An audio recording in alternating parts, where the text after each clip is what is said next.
Yes guys, तो कैसे हैं आप लोग बताना चाहूंगा कि आज सबसे बड़ा आईपीओ जो मार्केट में आ रहा है उसके ऊपर बात करने के लिए आया हूं। एलआईसी का आईपीओ।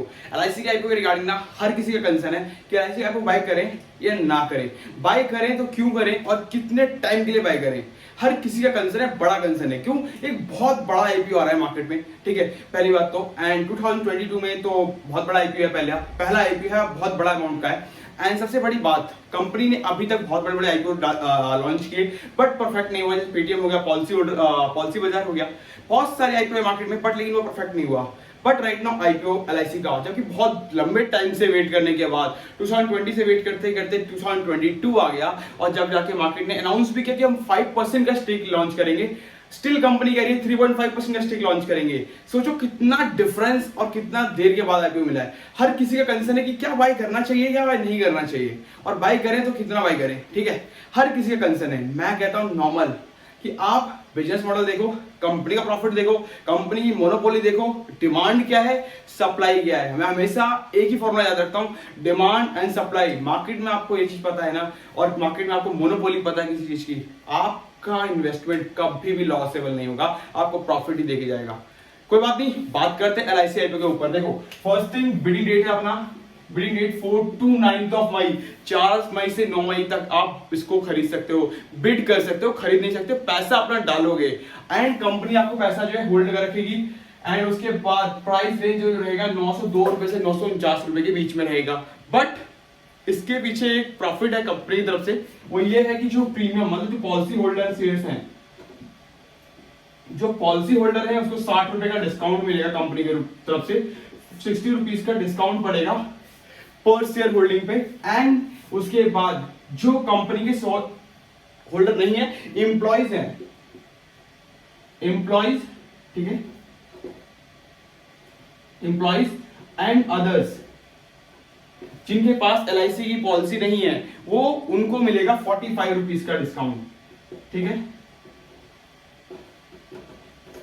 60 रुपए डिस्काउंट, 45 रुपए डिस्काउंट, सिर्फ 15 रुपए का अंतर है, बाकी कुछ भी नहीं है इसमें। जो भी झोल है, जिनका कोटा है, वो कुछ भी नहीं है इसमें, सिर्फ 15 रुपए का डिस्काउंट का फर्क है, बाकी सबको बराबर मिलने वाला है, कुछ भी नहीं इसमें चेंजेस होंगे। And second thing, lot size company का 15 का है एंड 13,560 रुपए का आपको एक लॉट पड़ेगा। तो 13,560 रुपए की आपको इन्वेस्टमेंट लगेगी, वो ऑलमोस्ट 14,000 के आसपास जाएगा, क्योंकि अगर ऊपर देन होती है 950 के हिसाब से जोड़ेंगे तो 14,000 बनेगा, 902 के हिसाब से जोड़ेंगे तो 13,560 बनेगा। तो डिपेंड्स ऑन टाइम की क्या कहाँ मार्केट लॉन्च होता है। ओके, तो ये आपको पता चलेगा। देखो अलॉटमेंट डेट है 12 मई को, 12 मई को जो आपका अलॉटमेंट होगा एंड उसके बाद वो जो अलॉटमेंट होगा और जो उसमें आपको शेयर मिलेंगे कंपनी की तरफ से, अगर आपका बिडिंग में आपका नंबर आया एंड लॉटरी में आपको नंबर मिला, तो देन आपको जो शेयर क्रेडिट होगा आपके डीमेट अकाउंट में, वो होगा आपका क्रेडिट जो होंगे शेयर आपके, वो होगा 16 ऑफ मई को। यानी कि 9 आपने 4 से 9 मई को, यानी 4 रुपए का पैसा जो आपने दिया है कंपनी को, अभी 16 मई तक आपका जो प्रॉफिट अभी तक पैसा है वो अटका हुआ है। अभी कंपनी ने आपको ना तो ये बताया है कि आपके पैसे आपके अकाउंट में आ गए या फिर क्रेडिट हुआ, आपके अकाउंट में शेयर क्रेडिट हुए नहीं हुए, एवरीथिंग अभी तक आपका पैसा सिर्फ फंसा हुआ है मार्केट में। पहली बात तो ये बहुत लंबा टाइम है, जो कि मेरे हिसाब से तो बहुत गलत है। इतना लंबा टाइम नहीं लेना चाहिए। इतना बड़ा आईपीओ आ रहा है, लोग लाख रुपए, 2 लाख रुपए, 2.5 लाख रुपए, 5 लाख रुपए अप्लाई करेंगे एंड उसके बाद कंपनी इतना बड़ा टाइम ले रही है और इतना टाइम लेकर के इतने पैसे को रोक रही है। तो यार एक स्टॉक मार्केट का जो बंदा होता है ना, एक नॉर्मल, वो पैसे का प्रॉफिट बनाने आया है। तो आप इतनी बड़े टाइम जो ले रहे हो ना, 4 मई से लेकर 16 मई, 12 दिन का जो इंटरेस्ट होता है वो कौन देगा? 12 दिन का इंटरेस्ट कहां से लाओगे? उसके बाद 16 तारीख के बाद 17 तारीख को लिस्टिंग होगी कंपनी की मार्केट में। तो मार्केट में लिस्ट होगा शेयर, लिस्ट डेट वो है 17 ऑफ मई को। तो देखो सबसे बड़ी बात, 17 दिन यानी कि पूरे 15 दिन मार्केट, पूरे 13 दिन को मार्केट आपसे पैसा मांग रहा है और 13 दिन अपने पास रखेगा, उसके बाद उस चीजों करेगा। तो मुझे बहुत बेकार सा लगता है कि ना कंपनी आपसे पैसा मांग रही है और इतना टाइम दे रही है। इतना टाइम नहीं लगता नॉर्मल से शेयर में, ठीक है। तो कोई दिक्कत नहीं है। अब एलआईसी एक बहुत बड़ी कंपनी है और बहुत बड़ा आईपीओ है, तो मैं आपको एक ओवरव्यू देता हूँ कि मार्केट में क्या मोनोपोली है। तो मोनोपोली अभी तक 65% की है, ठीक है। एंड 1956 में कंपनी फाउंडेड हुई थी, ठीक है। एलआईसी जब आया था IRDAI के गाइडलाइन से, एंड उसके बाद 2000 तक इसके कोई भी मार्केट में जो था, कोई भी इनका मतलब कि कोई भी कॉम्पिटिटर नहीं था मार्केट में एंड कोई भी इसके मुकाबले नहीं था। सिर्फ एक LIC एक ऐसा पर्सन है जो मार्केट में अपनी पॉलिसी सेल कर रहा था। और LIC अभी राइट नाउ बिजनेस मॉडल इसलिए अच्छा लगता है मुझे कि मार्केट में ना उनका इतना बोलबाला है। मतलब एक कंपनी जो गांव गांव तक बसी हुई है, मतलब एक बंदे के पास ना, अगर आप गांव में विजिट करते हो तो उस बंदे के पास मैक्स बुपा, आप कैनरा HSBC या फिर HDFC, ICICI लॉम्बार्ड इसका नाम नहीं सुनोगे। उस बंदे को सिर्फ एक LIC के बारे में पता होता है। इट्स द बिग अपॉर्चुनिटी कि आपको ना LIC के बारे में, रूरल जो एरिया है ना उनमें इसका बहुत बड़ा फैक्टर है। तो 65% का भी बिजनेस स्टेक तो है इनके पास, 55% की होल्डिंग तो है, 65% का मार्केट कैप्चर कर रखा है उन्होंने, मोनोपोली जो है इनकी, ठीक है। बट अगर आने वाले टाइम पे अगर इस कंपनी ने अपने बिजनेस मॉडल को नहीं सुधारा, क्योंकि अभी जब टर्म प्लान लेने जाते हो तो सबसे महंगा टर्म प्लान इनका पड़ता है। पहली बात तो अभी तक था नहीं, एक नया मॉडल लॉन्च किया है। जब टर्म प्लान कंपनी ने लॉन्च किया है, टर्म प्लान लॉन्च किया है तो प्रीमियम बहुत हाई ले रहे हैं, तो बाकी कॉम्पिटिटर जो मार्केट में है लोग वहां जाना सोचेंगे। और प्राइवेट की सर्विसेज ज्यादा है ऐसा कंपेरेटिवली LIC के। क्लेम सर्विस सबकी बराबर है, बट इसके मुकाबले जो सर्विसेज हैं वो लोगों के ज्यादा हैं।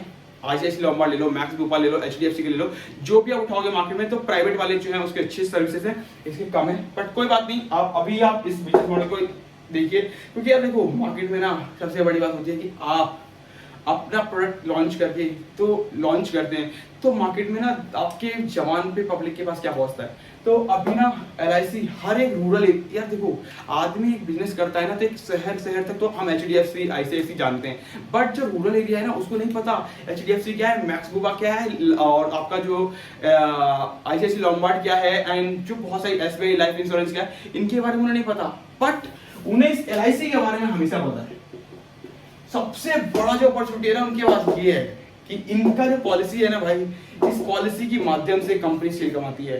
कंपनी का प्रॉफिट यहाँ से होता है, क्योंकि हर एक रूरल एरिया में ना जो छोटे छोटे से जो इनके एजेंट है वो हर जाकर के अपने आप लोगों को LIC सेल करते हैं और LIC घर से लेके आते हैं।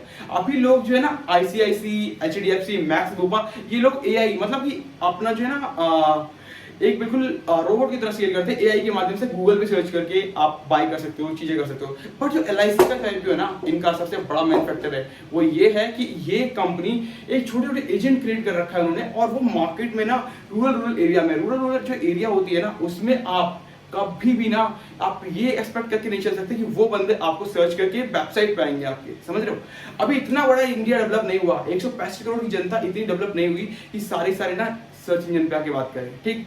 तो सबसे बड़ी बात तो ये है कि इस कंपनी का 65% का जो है ना स्टेक है, जो मोनोपोली है अभी, वो बहुत बड़ी है। कंपनी अगर सुधार लेती है प्लान को तो मार्केट में बहुत अच्छा सर्वाइव करेगी, क्योंकि इनका प्लान और उनके प्लान को कम्पीट करने के लिए ना आने वाले 25 साल तो पाकिल को चाहिए, आने वाले 25 ईयर्स तो पक्का चाहिए कि उसको कम्पीट करने, LIC को कम्पीट करने के लिए उन सारी कंपनियों को तो लगेगा, ठीक है। बट कोई दिक्कत नहीं है, आप अभी इन्वेस्ट कर सकते हैं। मैंने इसीलिए कहा है शॉर्ट टर्म के लिए बहुत अच्छा प्रॉफिट है, मार्केट में डिमांड ज्यादा है, सप्लाई कम है।